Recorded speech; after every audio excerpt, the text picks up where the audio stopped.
Hello everyone. Today I came across some pretty interesting information involving the Bitcoin Enhanced Treasury Bonds, and this idea was proposed by Andrew Hans and later uploaded to the Bitcoin Policy Institute. The white paper was uploaded, and basically, there's a looming problem. All right, we have $9.3 trillion worth of debt maturing in the next 12 months, and we have to find someone to take on that debt, preferably voluntarily, so that we're not forcing it on taxpayers.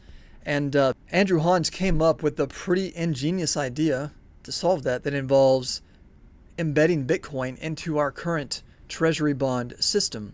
But there is one caveat.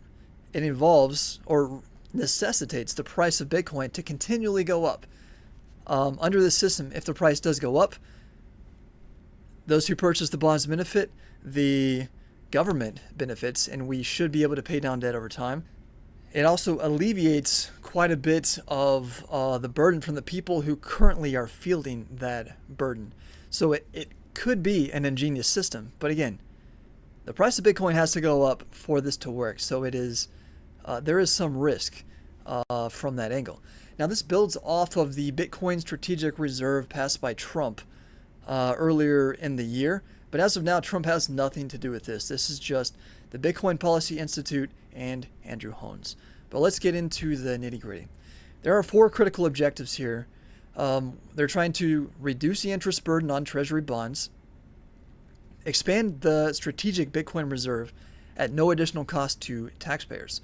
So, of course, this will come at a cost to someone, but that cost will be voluntary rather than forcing the cost onto taxpayers and forcing the ensuing inflation onto those taxpayers. People will have the option to purchase these bonds voluntarily, and that will alleviate the mandatory burden on taxpayers. It should create a tax advantage savings vehicle for American families and provide security and growth potential.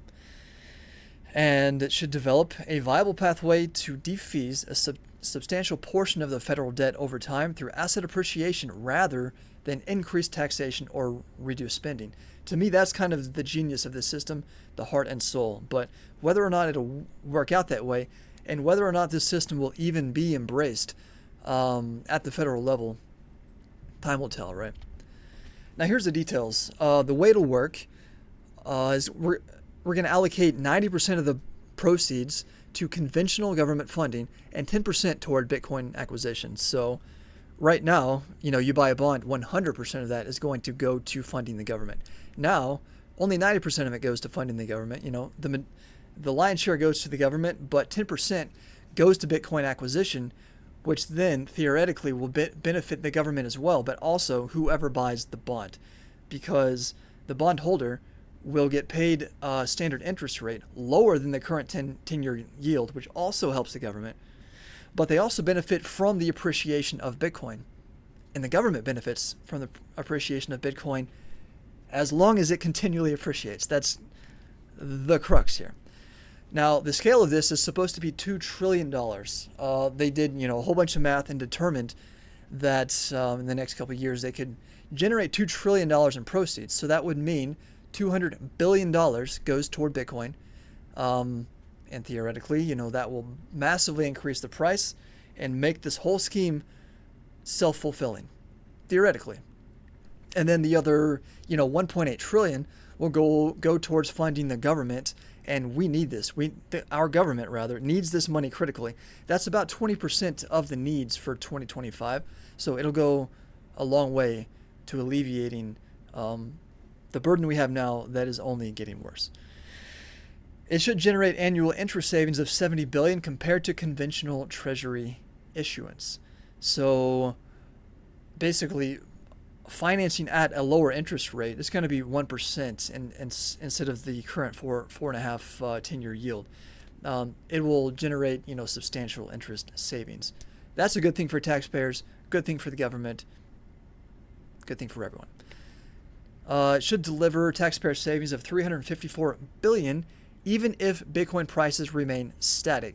So, okay, I guess so there are three options. Either Bitcoin crashes, Bitcoin goes up, everyone wins, or Bitcoin prices remain static, right? That would also be a win because then nobody loses money. But because the government financed the debt at 1% instead of the current rate of approximately 4.5%, everybody just wins. So that's what makes this scheme pretty interesting. So again, total issuance $2 trillion. This is the estimate according to Andrew Hans and the Bitcoin Policy Institute. So for every $100 issued, $10 of that will buy Bitcoin. The rest will fund the government. The interest rate is going to be 1% annually, compounding over 10 years. And basically, bondholders are going to be able to benefit from all the appreciation that Bitcoin has over that time period, assuming that it does appreciate over that time period, up to $155 per bond. So that's, 1.5 times the original purchase price. And then they get to keep 50% of all the remaining upside, and the government would, of course, get the other 50%. So theoretically, that should help pay down the debt, should also benefit bondholders, should benefit everyone, as long as the price remains the same or appreciates. And then, just reiterating, the government retains 50% of the Bitcoin gains. So this is very interesting, worth following, certainly. I don't know if President Trump even has awareness of this yet. Again, this didn't come from him. It came from Andrew Hans and the Bitcoin Policy Institute. But I think this is a pretty ingenious way to pay down the debt, or at least reduce the cost of financing the debt. It's just, there is risk, and the risk is Bitcoin has to continue doing well. There are a lot of tailwinds, of course. We have, what is his name? Michael Saylor continuing to buy more and more Bitcoin, taking on more debt to buy more Bitcoin. And now, if we go ahead with the Bitcoin Enhanced Treasury Bonds, this could be an additional tailwind. And of course, more and more retail investors are continually pouring into this market. However, there are, some substantial risks.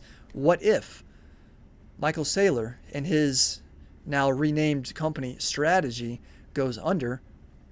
Well, that's, I think at this point, hundreds of billions of dollars worth of Bitcoin that has to be unwound. What would the ramifications be for the Bitcoin market if that happens? Of course, you have to ask the question, then how would that happen if we go ahead with this treasury bond system enhanced with Bitcoin, and it makes the whole scheme self-fulfilling?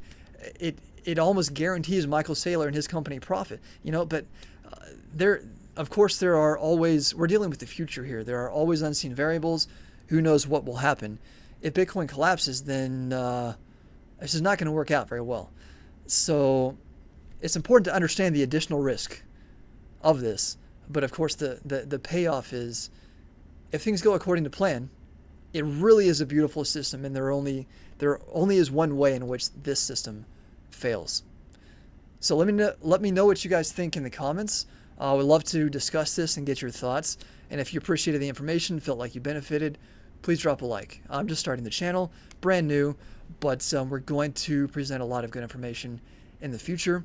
And hope you guys stick along with us for the journey. So take care, y'all.